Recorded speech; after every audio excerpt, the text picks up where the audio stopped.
Unbroken, healing through storytelling.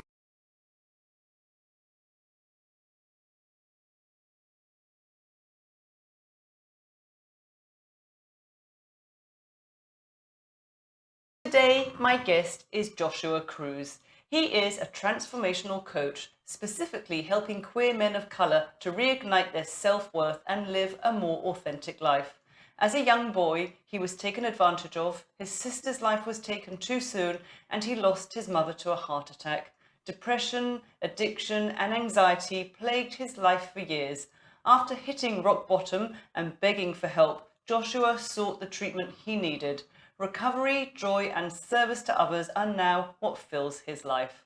Through authentic storytelling, Joshua brings to life his experiences for others to relate to and feel part of, allowing others not to feel alone anymore. He aspires to speak to those who feel lost, alone, and ready to change their lives. He truly believes that owning your story and experiences brings freedom, and he's here to help you with yours. So welcome to the show, Joshua. How nice to meet you. Thank you so much. It's so nice to meet you too. I'm really excited to be doing this with you. Great. So because my show is called Unbroken, the very first question that I ask everyone is, what does that word unbroken mean to you? Unbroken. Yes, it's that word, yeah. For me, when I think about it, I think about how perfect life looks like from the outside and what we give to the world and what we show the world, when we're hiding behind our mask. And when you're unbroken, you're breaking away from what society is telling you to be. You're showing the world who you are completely, and really just giving yourself as your authentic, being completely authentic to yourself. Absolutely. So not worrying anymore what other people think, just being you for who you are. Yes, exactly. Yeah. I like that definition. I ask that question to everybody, and everyone out of all the episodes just comes up with their own unique answer. It's brilliant. So we only really met very recently on social media, on LinkedIn. I saw a post of yours and I went on to read others, and just something about your warmth and your honesty just really spoke to me. So I know growing up, it was tough, wasn't it? Can you tell us what life was like when you were growing up? Yeah, absolutely. I guess the first thing that comes to mind is the loss of my mother, because that was probably um I guess there's a word that's called that people say original incident, right? And so that was the original incident for me, like the taking down of my life from a young person. So when my mother passed away, I lost a lot because my father was not in my life at all. And so I was very attached to my mother. I was a mama's boy, as people would say, which I was very, I loved it. I loved my mother. So And you were just 12 years old, weren't you?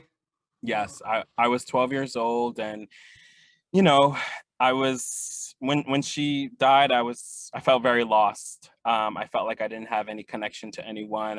Felt like I didn't have an identity. I was still learning about who I was. So losing her was very tough on me. And yeah, I miss her every day, and I try to honor her, but life has definitely been difficult without her. Mm-hmm.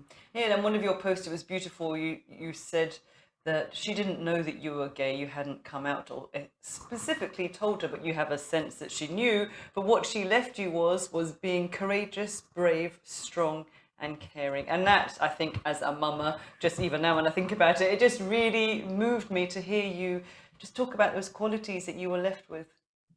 Thank you. Yeah, I always think about what my life would have been if she was still alive and I had been able to come out to her. I know for a fact that she would have been fine with it. She would have loved me for who I was. Also because of course, back then I didn't understand what sexuality really was, but she was actually bisexual. Mm-hmm. And until I started to understand what sexuality was and to come into me myself and my identity and being gay, I look back at the relationships that she had and I was like, oh, yeah, she dated women and I remember this now. And so she must have been bisexual too, because I've seen men and women in her life as more than friends. So, but yeah, without her and not having been able to come out to her, it it is hard because I felt like I never had the experience of being able to tell my parents who I was, Hmm. and really feeling that love of acceptance from them. So that was always difficult. But I remember my mother for who she was, and that was, as you said, and as I had written, courageous, and she was strong but so caring. And I truly feel that's who I am, and I embody that. So I always think about her when I'm doing something courageous or when I'm very, very emotional towards someone in a caring way, because that's how she was. It's funny. Her nickname was Candy because she was so sweet. Ah, nice, sweet Yeah. as candy. So you are being courageous. I know you're only quite new on LinkedIn, just a few months, but you put up posts which kind of they're a bit thought-provoking, really, aren't they? One of the posts was about, I'm not sure if this is very professional because you can see my big beard, my hairy chest, my tattoos, but this is who I am. So you're very unapologetically courageous.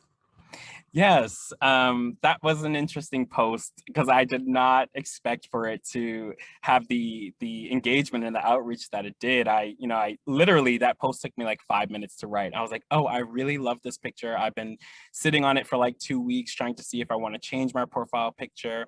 And then I just said, I'm going to do it. And I wrote that piece and it just went viral. And I was like, oh, I guess a lot of people like relate to this. And I think for me, it was very powerful because I was so nervous about the feedback that I was going to get, the pushback that I had anticipated, but didn't really come. Maybe I think I had maybe seen 2 or 3 comments that were like, "Oh, this is not for LinkedIn. Take this to Facebook," The or LinkedIn "This is." police.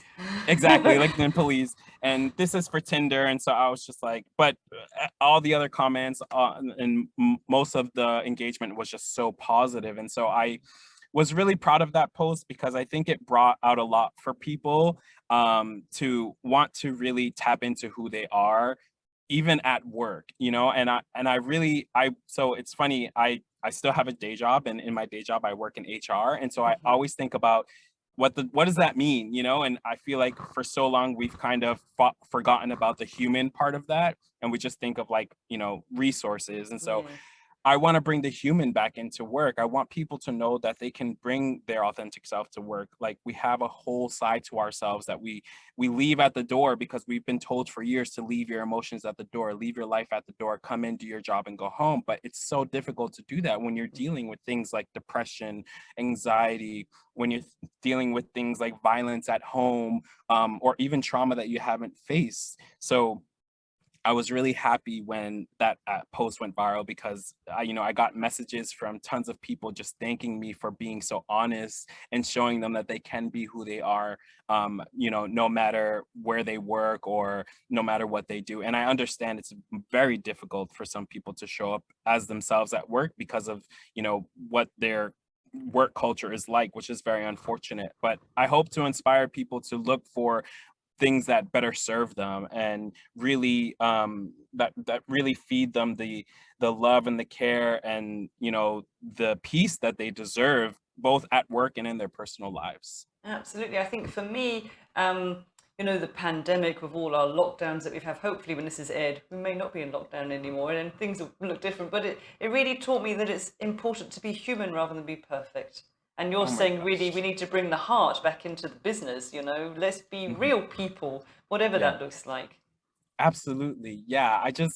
When I come to work, I want to be myself. I want to show people who I really am. And I think that that's so important to build, community at work, and to build a culture that people enjoy, Mhm. being a part of, to really be passionate about the work that they do and the people that they work with. I think bringing the human back to that, and the care is really important to succeed in that.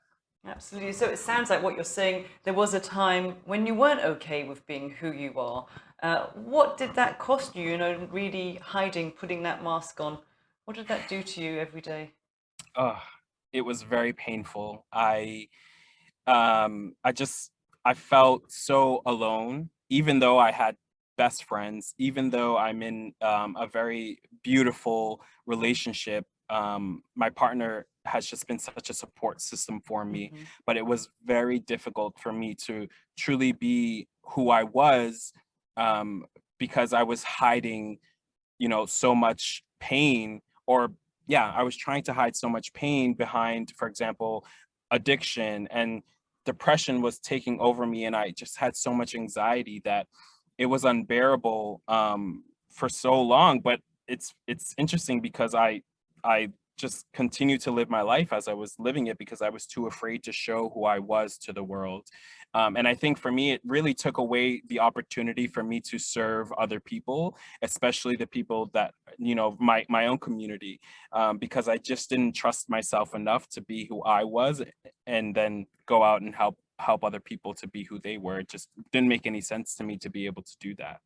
So how did you make the switch from almost being ashamed of who you are and hiding to now being, this is who I am, and being really quite proud of who you are? And what did it take?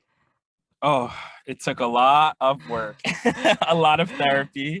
But it started with, interestingly enough, during the pandemic, and during the Black Lives Matter protests, a lot came up for me during that time because I was battling so many different things about my identity, about me being Black, about me being gay, about me being me suffering from addiction, even though I didn't know that I was. Um, so, there was a time in the middle of 2020 where I just broke down, and I had finally just like hit this, as we said, rock bottom, where I was just like, okay, I can't go any more lower than this. I can't dig any more deeper of a hole because there's nowhere else to go. This is the end.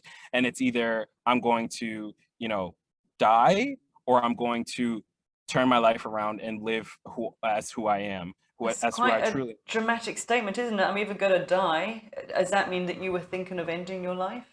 I was, yeah. I had so much suicidal ideation, and I had been self-harming, but really in a different kind of way. I don't know if I should go too much into detail, Mm. but there was things that I was doing to my body that was hurting me, but was very much clouding my pain from inside of my mind. I didn't want to feel what I was really feeling. And so the only way for me to do that, or to get away from that, was to hurt myself. So it was like a distraction and to numb yourself out from feeling, which is a very common response to any trauma. Why would we want to go to these darkest places? But when we hit rock bottom, we see that we then have a choice. Either I'm out of here or I'm going to turn it around. So how did you turn it around? Yeah. So finally, I decided that I wanted to live. I decided that I was in an amazing relationship, and I had best friends that were watching over me and really trying to help me as much as they could. And I just said, well, I can't leave these people behind because Mhm. clearly they love me. So I decided to get help, and I sought out a therapist. And immediately on the first call with my therapist, I bawled my eyes out for 45 minutes because I As a just had been. therapist, that makes me very happy. Yeah, Good. I was holding on to so much pain that I just couldn't hold it in anymore. And so the moment when my therapist was like, so what's going on? I was just like, oh, and everything came out. And so from that moment, you know, even things that I had never told anyone, I had told him. And that's when I knew, like, after feeling that weight come off of my shoulder and saying, oh, wow, I can tell people these things, and I'm not gonna be finished. I'm not gonna be excommunicated. I'm not going to die just because I'm telling people my truth. And so when I told him my truth, it just opened up a whole new world for me. And of course, things didn't change right in that moment, but it started the journey for me to begin to be who I really was. And so therapy was just the first and major step I took to come out of that place of darkness. And so after that, I started to join support groups. I started to write about what I was feeling and started to speak out my traumatic experiences. And that was actually one of the also the most important things that really changed my life, was being able to speak out, not to anyone, but to myself, what had happened to me. Because Absolutely. I owned it. I said, you know what? I'm not gonna just bury this inside of myself anymore. I'm not going to push it to the bottom depths of my subconscious. I'm gonna tell myself the truth. I'm gonna own it, and I'm gonna let it go, because I don't want to continue to identify with this anymore. And that was a major life shift. Yeah, we get to a place where we just deny it all the time, don't we? And we change it and we minimize it. But actually, when we go, actually, this is really what happened, and we have to really pay attention. And it's like, oh, okay. Yeah, Yeah. all these years I've been stuffing it down inside of me and hiding it. But actually, it sounds like speaking out and sharing your truth is really what saved you. Absolutely, yes. And that's also why I think I share the way that I do on my social media, Mhm. because for me, it's interesting. Not too long ago, I joined this like support group for queer people, and Mhm. there was a person in there that was a facilitator, and I had a private session with him within that group. We broke out into different groups, and I told him my story very randomly, because he asked me a question, and I told him briefly what my story was, and he told me, "Your superpower is your story." Yeah. And when he told me that, I was like, I started to tear up, because I was like, he's right. Like, my superpower is my story. It has freed me, and I think it's going to help free other people from feeling ashamed of I their have own got stories. goosebumps now. Look at my arm as you say that. Absolutely. Yeah.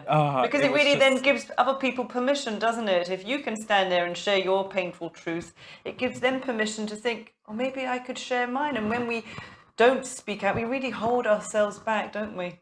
yes, we do. We really do. And I think we also, unintentionally, we hold so many other people back, because, as you said, our story gives permission to other people to share Yeah. theirs. And so, if we don't tell our story, how many other people are being impacted by that? Not to say that it's our fault that not other people are not sharing their stories, but it just goes to show how much of an impact telling our truth can have in society, on the world, for other people, for our communities. And so I knew, like, I'm not the only queer Black man that has gone through these things, that goes through these things continuously, that has had this type of journey and these experiences. So I want to share my story, because I know that there's other people that look like me and identify as I do, that just feel so alone. And I don't want people to feel that way, because I know how painful that feels. So it's almost like now that you've healed yourself, you're on a mission to heal other people. It's like your passion now.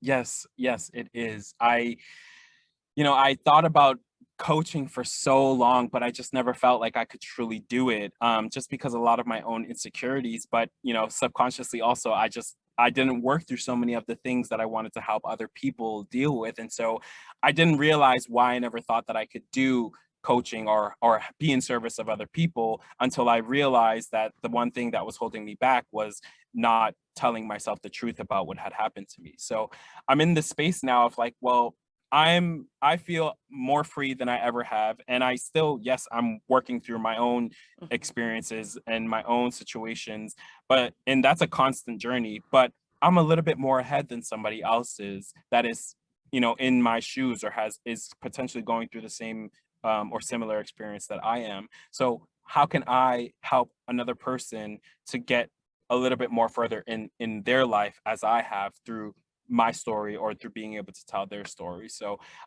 that's what I'm really trying to make you know my mission in life. And doing things like this is really helping me, because I aspire to be able to speak to many people on stages where I, for my community, and tell them, look where we can go, look what we can do if we just own our stories, and if we're brave enough to, you know tell ourselves the truth and tell the world the truth. Absolutely. Well, hopefully one day we'll be back on stages, but at the moment you're going to be listened to in 75 countries. So, yeah, you just share whatever you want. But so, are your clients specifically also Black gay men, or do you work with anyone that's just struggling with their identity or their confidence or their it's like self belief, really, isn't it? Yes, absolutely. Self-belief, self-worth. And yes, I'm open to work with anyone. The reason why I specifically want to tell the world that my services are specifically for queer men of color is because I feel we don't have representation, and we're often, underserved, underrepresented. And so for me, it was very important to tell my community, look, I'm here for you. I'm here specifically for you because I know there's no one else out there that is really targeting you, that is really telling you like, hey, you can talk to me, right? And so for me, it's I some of my sharing and some of my stories are for so many people can relate, even if like a part of the story is like, yes, this is what I experienced as a gay Black man, but we as human beings, we have so many similar Yes, stories, and so I think that absolutely. people can share in that. And so yeah, I'm very much open to having clients of different race or of different sexual orientation, different identity. I don't want to close myself off in that aspect because I feel like I can help people, human beings in general, but I want my community of queer men of color to really know that I have the similar experiences as you, almost to the T, right? I can speak as a gay person, I can speak as a Black man, and you're going to tell me your experiences and traumatic and trauma that is correlated with those identities. And so being able to serve them in that way really, really feeds and fills my soul, because I want to tell them they're not unseen, they're not unheard, which is how I felt for so long. Well, you're offering hope as well, really, aren't you? I hope so. Yeah, oh, definitely. I'm interested. Is it harder as a Black man to come out? Do you think? What do the Black community think of gay men? Mhm.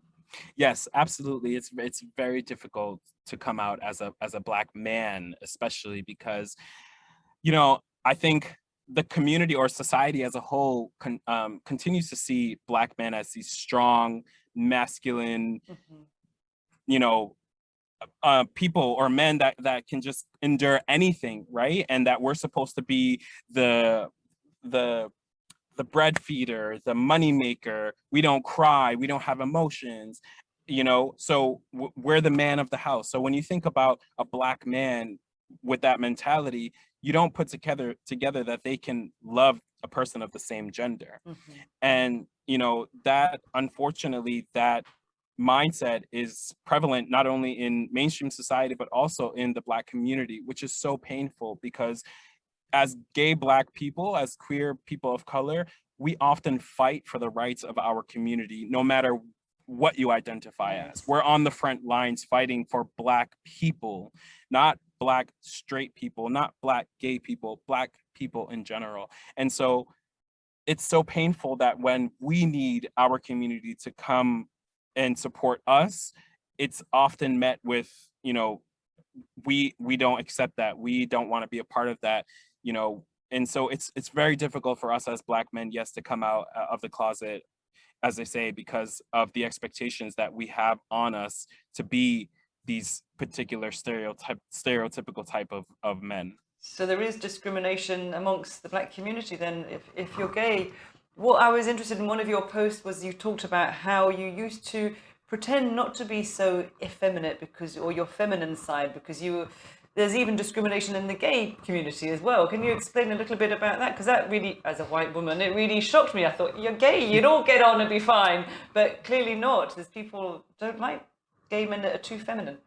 Yeah, and it's interesting because I think that has a direct line into misogyny, and so and I had a conversation with a friend about this the other day, and that we are so influenced by the culture of misogyny because we think men are supposed to be the rulers, the supreme, or whatever you want to call it. And so when you think about in the gay community, we think that men are better than, or masculine men are better than feminine men, because the same way as men think they're better than women, right? And so when you take a gay man and he's feminine, masculine men or other men in the gay community look at them as being less than, because they're the feminine, they're the woman in the relationship. And so I had such trouble accepting that for myself as being both, because I'm very much in between. Sometimes I feel very feminine, sometimes I feel very masculine, but I really tried hard in my past life to you know get away from this feminine side, because I was so afraid to be judged. I was so afraid not to be accepted, and I wanted so badly to be validated. I wanted so badly to belong to my community, to be liked, that I pushed that feminine side away from me and tried everything to be much more masculine. And so, yeah, it's very difficult for feminine men to be accepted in the gay community because they're getting so much hate from other men because they see them as this, female, which is looked down upon in society, which is very unfortunate. It's really disturbing to hear, because when I'm not podcasting, I'm a sexual violence activist, and obviously I fight against misogyny, and I never really gave it any thought that misogyny is even influencing the gay community, that actually that female-male balance is impacting everywhere. Bloody misogynist. God. Yes. So now you're passionate about authentic storytelling, aren't you? Being who you Yes. really are. Yeah, absolutely. I want to just tell my story as it is, as raw as I can, but also I'm still working through things. And so sometimes I write things that are very raw and I'm like, oh, maybe I'm not ready for this. Let me change the wording here and there. But I still try and keep it as real as I can because that's how I serve myself. That's how I honor myself. One of my core values is to be honest. And that's not only honest with the world, but also honest with myself. And so that means being honest about my story to myself and not trying to hide away as I used to, because that just caused me so much pain. So I'm just interested, if anybody's listening now, what advice would you give to them if they're struggling with their self-worth, their self-confidence, their self-love, their self-care, really owning who they are? What would you say to them? Yeah, I would definitely probably start by saying, don't worry about trying to fit in with other people, because when you try to fit in with other people, you miss the opportunity to discover who you truly are, discover your true self, because you're trying to shape yourself, you're trying to mold yourself into this idea of what other people expect you to be. And then you just end up building this armor, wearing this mask, and it causes so much pain. And so if you really want to understand who you are, ask yourself questions about who you are, not about what you do at work, not about the people that you hang out with, not about what you're passionate in life about, but really who you are at your core. What do you want to be remembered as when you're gone, And so for me, when I dug deep and really wrote down and understood my values, that is what really helped me to become my authentic self, because I realized that what I want to leave behind in this world is much deeper than money or fame or popularity or what kind of body I had or what my, clothes I was wearing. It was very much the idea of wanting to find out who I was at the core became, the target for me to become my authentic self. So that's what I would say for other people, for sure. And I think what you're saying is going to resonate with so many people, whatever their struggle is, because we're all held back by judgment, aren't we? We're so worried what other people are going to think if I do this, if I say that, if I go here. And actually, at the end of the day, it's us that are judging ourselves, but we don't see that. We project it onto other people. And yeah, it is like stepping into your courage, isn't it? Really just, I guess, not giving a shit what Yeah, other people think, and just being who you are. exactly. And I think that is probably one of the most difficult things to do, is to step into that courage of being who you truly are, because what do humans all long for is belonging. We all want to belong. But I think the goal should be to belong to ourselves and belong to the people that truly love us for who we are, as opposed to trying to belong to the masses and trying to create this identity that pleases everybody. And it's a kind of paradox, isn't it? Because we want to belong and be in this mold, but yet when we see someone that's vulnerable enough to be authentic like yourself, that's what reached out to me, because I felt it in my heart. Your post, I didn't just read your post, I felt it. So we get a sense, we know when people are real and when they are fake. I don't like to say fake, because I think people just get caught, where they're at. But sometimes we don't even know we're wearing a mask. So I guess we have to wake up to what we're doing to ourselves. Yes, absolutely. I, for a long time, did not understand or realize that I was wearing a mask. So I think you definitely hit the nail on the head with that. And so, yeah, I love that you said maybe not call it fake, but yeah, maybe they're just caught up in who they think that they've been for so long, because they've never questioned who they truly are, and understood who they truly can be. Well, I think that is fantastic place to end our conversation here today. Just really try and be who you are meant to be. So thank you, Joshua, so much for taking time out of your day and speaking to me. Thank you so much, Madeline. It was a pleasure to be here. And I really appreciate you giving me this space. And thank you to everyone that's listening. I hope that you can take something away from this to be your true, authentic self. Oh, I know they will. Thank you. Unbroken, healing through storytelling.